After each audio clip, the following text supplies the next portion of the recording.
Hey friends, and welcome back to another video. If you're new here, my name's Sophia and I work in film and TV as a production coordinator, and I'm obsessed with all things personal finance. I absolutely love tracking my expenses, saving, investing, all the things, and I really love to be transparent about it because I work in a pretty fickle industry, and I think having these things top of mind is very beneficial and will hopefully help me in my future as I, look to retire early or, future-proof myself for any downturn of work. So I really wanted to just do a little bit of an update, film a May budget and money reset and reflect on a little bit of April.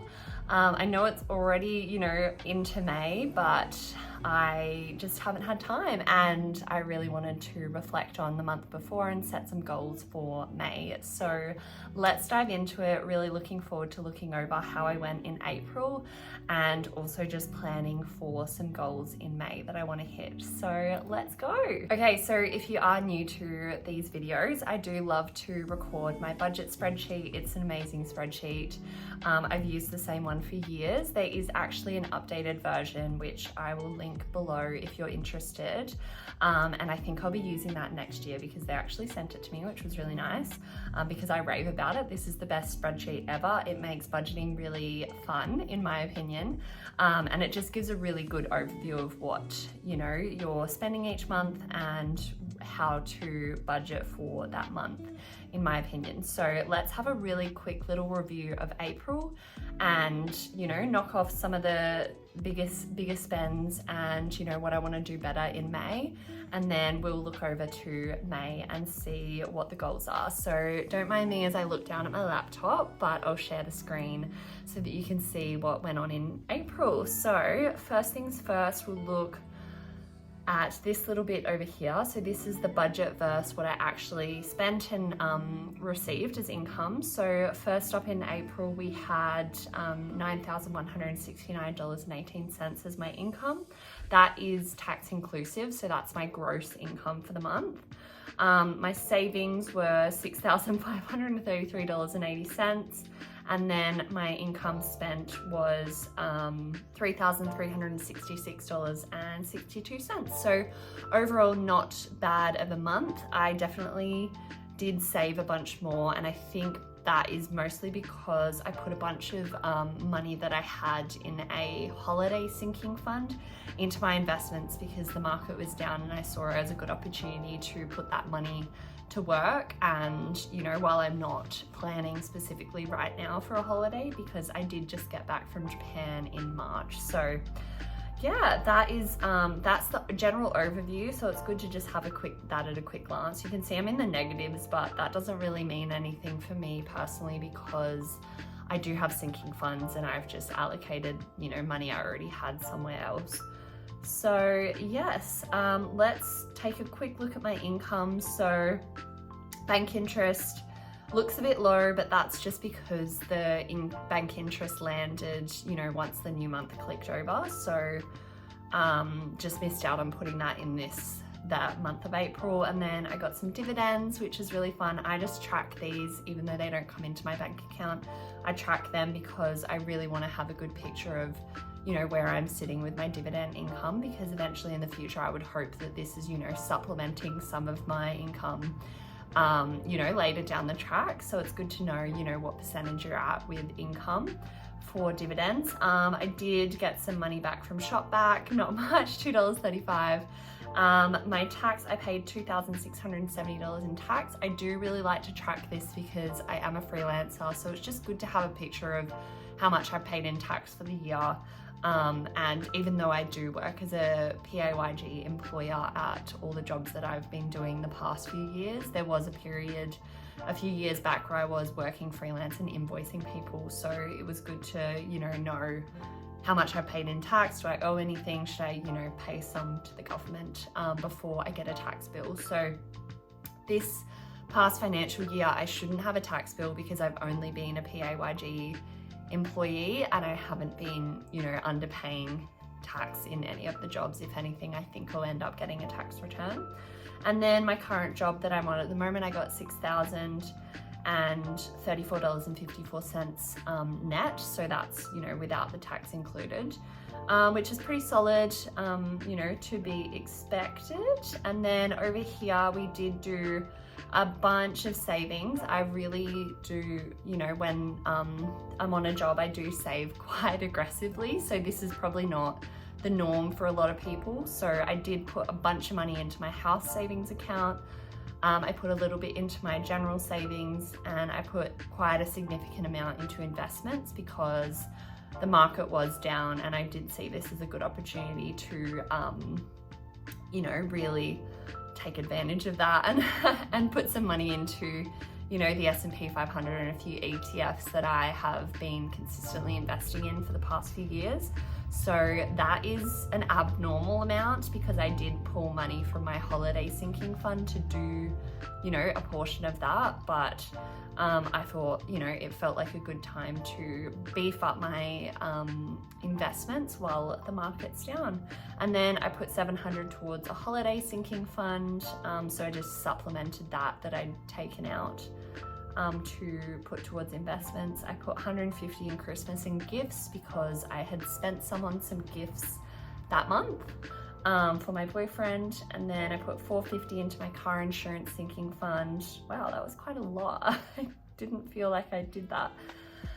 $300 into my shopping sinking fund, and then $100 into my camera sinking fund. So I have a lot of sinking funds just for expenses that I either know are gonna come up, like my car insurance, or for fun things, you know, like shopping, going shopping. I like to just put a little bit of money away, so I always have the opportunity to go buy something if I really feel like it, because I've already pre-saved. So my bills this month were quite low. I obviously just had a third lot of rent to pay, plus I did have to pay an extra $200 for my bond because like the rent went up, and so we had to supplement our bond, which was a little bit annoying to be honest. But oh sorry, that was only $100 for me, but anyway, so that was a bit higher this month. But some months you get 3 in a row rather than, you know, just depending on how the dates land. And then Fitstop, $123, that's not too bad. I don't know where that Apple Cloud purchase went. I think it maybe landed in the new month. Maybe I'll have a double up in May. And then $2.99 for Google One. The Wilderness Society and Greenpeace are the 2 places that I donate money every month. So they just come out randomly. I never really know when they come out. And then I just have some bank fees. My internet was a bit cheaper because we actually negotiated a cheaper rate because it just kept climbing, and I was just looking at other options, and I told them, you know, I'm gonna switch to another provider unless you can give me a better rate. And so they have popped us on a better rate for 6 months, which is great. So it's worth negotiating. That's just my half. So, you know, it's definitely still in the $60, $70 a month, which honestly is pretty good. $11 for electricity. So thankfully the government has been supplementing electricity bills lately. So we had a $22 bill, which was great. So that's awesome. My health insurance, my phone bill, that's normal, and then iPhone, Apple Care, and I also started paying, or there was a promo for Apple TV, so I got that because I want to watch Severance and The Studio. So I have started The Studio, but I haven't started Severance yet, so we'll get there. And then expenses, we have got fuel was under budget, groceries was pretty much on par, which is great. Eating out, I definitely spent quite a lot on eating out because I paid for a really nice lunch that me and my boyfriend did, and then a few other, you know, eating out experiences. I went out with a friend and it was like, you know, $85 each. So there was a few expensive, you know, meals that I enjoyed. So don't regret that, honestly. Shopping, that was under budget, which is great. Personal care, that was a bit high because I've been really into Korean skincare at the moment. And I did do an order on Nudie Glow, which was, you know, a little bit expensive, but I don't have any regrets because I really have been prioritizing my skincare because it got a little bit gross when I was over in Sydney and just really stressed. So I've just been trying to work on clearing it up. I went to a hot Pilates class and I forgot to bring a mat, so I had to pay $2 to hire one. And then pharmacy, I did spend a little bit. That was just on some, I needed some like makeup and skincare stuff. Alcohol, $11. I think that was just a wine when I was out. And then some Ubers, parking, gifts. I did spend a bunch because it was my boyfriend's birthday, and so I bought him a gift card and a cool Japanese knife.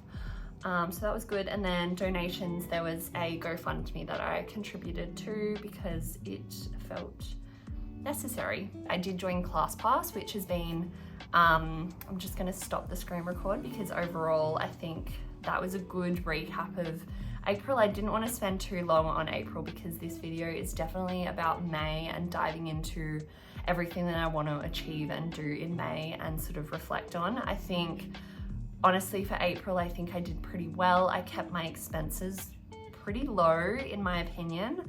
I didn't go overboard. If I'm honestly in this economy, if I keep my expenses and bills below $4,000 a month, then I think I'm doing pretty well because it's pricey out there and I still want to enjoy my life. So that was a great April. But yes, I did join ClassPass, which has been really good because I do obviously go to Fitstop and that's really great, but I do really enjoy like Pilates and doing those sorts of things. And I found ClassPass actually works out to be a lot cheaper than signing up to some sort of Pilates studio.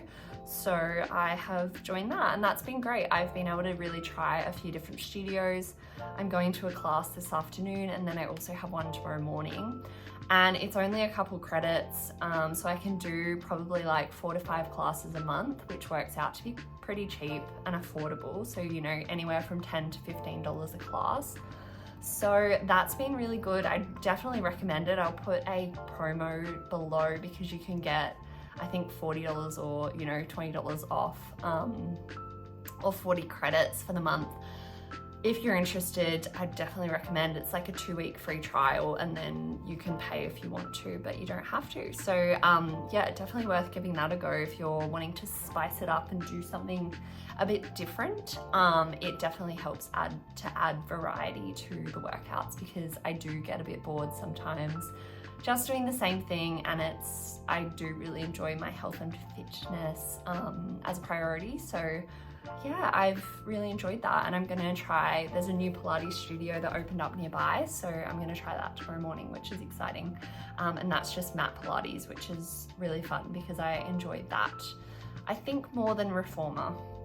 So yeah, that will be great. Anyway, that was April. Let's dive into May and talk about what we're planning for that month and what I have coming up. Okay, let's get into May. So this month ahead, it's not looking crazy. I'm not doing anything too wild. I am working for the whole month, which is fantastic. So I do have income for the whole month. I did just do a video on, you know, what I'm doing to plan for 6 weeks off. I have a 6-week break between jobs coming up, so I'm really trying to prepare myself for that 6 weeks off.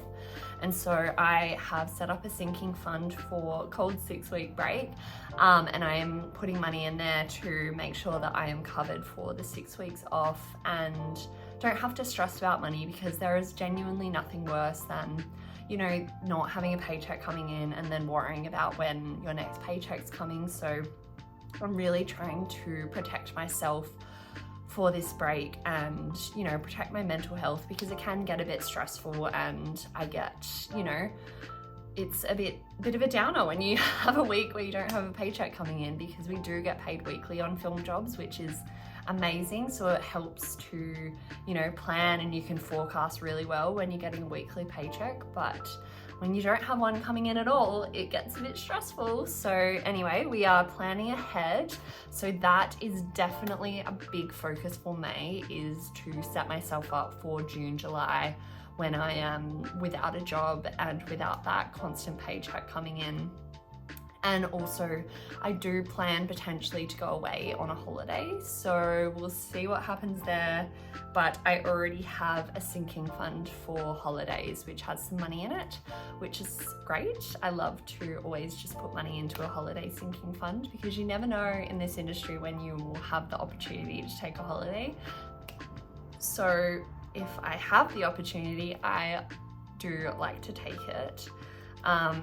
So yes, let's get into May. Okay, so as you'll see, there obviously are some expenses and income that I've already had for this month, because today it is the 10th of May, so sue me, but this is a bit late. So let's go into the month. So I am predicting for my income, it will be about $11,000. That's obviously gross, so tax, you know, is included in that number. I'm predicting that I will save $3,900. That is just purely an estimate. I might end up saving a bunch more than that, which, you know, I can see potentially might happen because I have already saved quite a good chunk. And then income spent, honestly, I think this could end up being a bit higher, to be honest, because things just have been costing more these days. So let's go down into my income sources. So bank interest, I foresee about $320. Dividends, I looked at my previous year spreadsheet, which is why it's so handy to have, because I could see that the month of May isn't a big dividend month. I don't receive lots of dividends this month, so I just put that at $5 because I think there's one dividend payout that I get.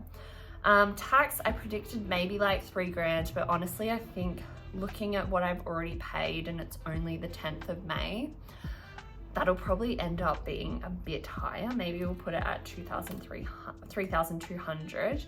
And then my income is at $7,725. That is honestly just a ballpark. I do see myself doing, you know, a little bit of overtime here and there because we are still filming and that just happens naturally.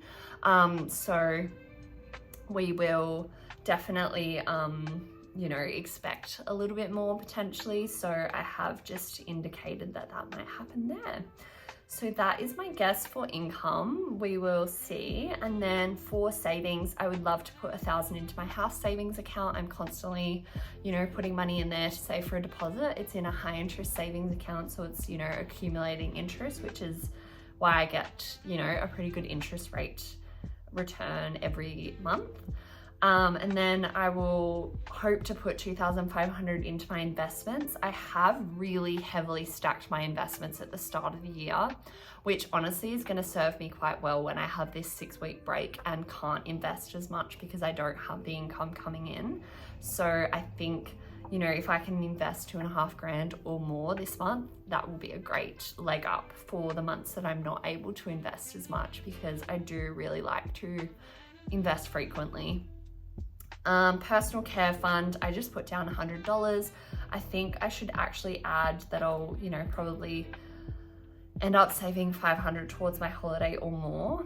And then personal care, car sinking and shopping sinking fund, I've already met some of them. My camera sinking fund, I'm pretty sure that's almost full, so I won't need to put much in there. And then I should add maybe $1,500 potentially to my, whoa, maybe not, maybe 1,000 to my, oh my gosh, to my 6-week break sinking fund to beef that up, because I set that at $2,000 to cover, you know, the expenses that aren't rent and groceries and those sorts of things. So rent, we predict $850 for the month, Fitstop, all the regular bills, these are just the same each and every month. They are pre-populated, so I don't have to worry about putting them in. So that should be pretty normal. And then coming over here to my expenses, I do drive to work every day, so I kind of predict I'll have to fuel up twice, and it's, you know, about $70 each time I fuel up, depending on what day I can go. And then groceries, you know, last month was $400. At the moment when I'm at work, I'm not having to bring lunch because we're provided lunch every day, so that's fantastic. So I'm not having to spend too much money on groceries at the moment, but I think $400 will get me by. And as you can see, I have already done a pretty big food shop this month. Eating out $150, so I know that I know that I already spent like $85 today on breakfast that I bought for mum and dad and my boyfriend because we went out for a Mother's Day brunch. So that might end up being maybe $200 to be honest. Shopping, I always just put $100 in here because you never know when you might see something or might want to get something for, you know, a nice occasion, or if there's a good sale on. I like to take advantage of buying quality pieces now, so potentially might spend some money there. Personal care, that's more, you know, like Korean skincare or you know, other things that I might need. I don't see myself necessarily having to buy anything from Naked Harvest, which is now New Harvest actually, but it's too late, I can't update this yet. I'll do it in the new year. Chiro, I've already been and I'm booked in for next month, so that one's done. Pharmacy, that's just if I need any, you know, pharmaceutical products, like even like foundation, which I know I'm gonna have to buy, so that might be a bit more, but we'll just leave it. Alcohol, I don't really drink that much, so I don't really see the need to put any money there. Uber and transport, I won't necessarily spend money on there, but I might put $20 because I will probably need to Uber to my wrap party at the end of the job. And then gifts, I put in $200 because it's Mother's Day, but then it's also my dad's birthday at the end of the month. So I've already probably spent, I think, $65 on Mother's Day because me and my sister split a gift card and some flowers. And then I will definitely spend $100 on, or 50 to 100 on dad's birthday, that me and my sister will split a gift card for their favorite restaurant. They love it. He honestly could not be happier getting the same gift every single year for Father's Day and his birthday. He loves it. And then going down, I have a couple of books already, so I think I'm sorted for the month. I've only just finished one. I've only read 2 books this year and I'm so sad, but they were pretty good. The first one was definitely worth recommending. It's called The Wedding People, and that was a really, really great read. It was super encapsulating and honestly such a fresh perspective. Essentially, this woman goes to this hotel and she has a plan, trigger warning, to end things, you know, end her life. But then she is swept up into the wedding guest, you know, they've booked out the whole hotel, but she somehow manages to still stay there, and she's just swept up into the chaos of the wedding. And it is honestly a really beautiful book. I really enjoyed it and I loved it. Just was a perspective changer. So yeah, you know, I think I'd recommend giving that one a read if you really want to. If you're, you know, I don't know, if you're a bit older potentially, it's sort of about making a complete life change in your 40s, which is, you know, I'm not there yet, but it was a genuinely really nice read. And then I just read Wild Side by Elsie Silver, which if you know, you know. Those books are, yeah, spicy. Anyway, so that I just finished that today, and it was okay. I gave it, you know, 3 or 4 stars. It's nothing groundbreaking, but it was a fun read. And then I do predict, obviously I've already paid for my class pass for the month. That comes out on the 6th. And so yeah, I'm going to a class today and tomorrow, and then I do have a bunch more credits left, so I can probably go to 2 or 3 more classes depending on how much they cost. So anyway, that is definitely the breakdown for the month of May in terms of where I'm sitting with how much I'll be spending and saving. And so something that I do obviously really want to focus on this month is preparing myself for the 6-week break, because that's just going to be, you know, something to consider. I need to really assess how much I'll be spending in the next few months, and if I can cut down some costs in this month to put more money away, that would definitely be a great priority for me. And yeah, I just really want to prepare. I'm always preparing for the future. I think that is the whole point in budgeting and making sure that you're tracking your expenses, is to just forecast and prepare for the future, because you never know when things are going to change, especially in my industry. If you're a freelancer, you definitely understand. Things can change in a heartbeat. I've had, you know, 2 years in a row before this one where a job has been so close to going ahead and then it's just been ripped out from under me because the job's fallen over. So that's happened to me twice. I really hope it doesn't happen again. That would just be so painful. But you know, honestly, knowledge is power and preparation is power. So I'm just preparing myself as best as I can with hopes, obviously, that I'll, you know, come back from my 6-week break and go straight into a well-paying job.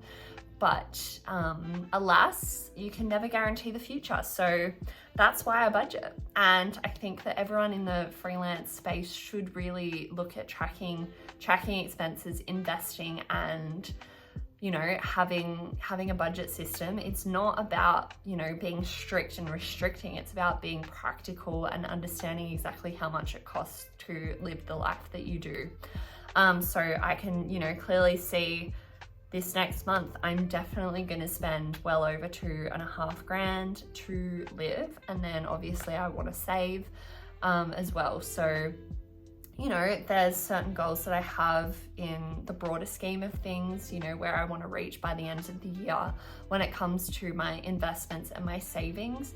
And so each and every month, I'm really just thinking about how I can put my money to work for me, because ultimately, I don't want to work forever. I really want a nest egg when I'm, you know, in my 40s or 50s to fall back onto and be able to pick and choose what I want to do, because my industry is pretty brutal. We work really long hours and it can be an absolute grind. So if I don't have to endure a job to job, you know, relentless working hours, if I don't have to, I think that would be a really, really great way to add in a bit more work-life balance, because at the moment it is pretty tough to have a life outside of work unless it's on the weekends, because the days are just so long. We do, you know, minimum 11 hours a day, so it's pretty lengthy. So that is all I do for my monthly reset when it comes to looking at my budget. I really hope this was potentially helpful. If you liked the budgeting spreadsheet that I use, it's linked down below. I recommend it. It's super easy to use. I didn't create it myself. It's by another creator on Etsy, but it is fantastic.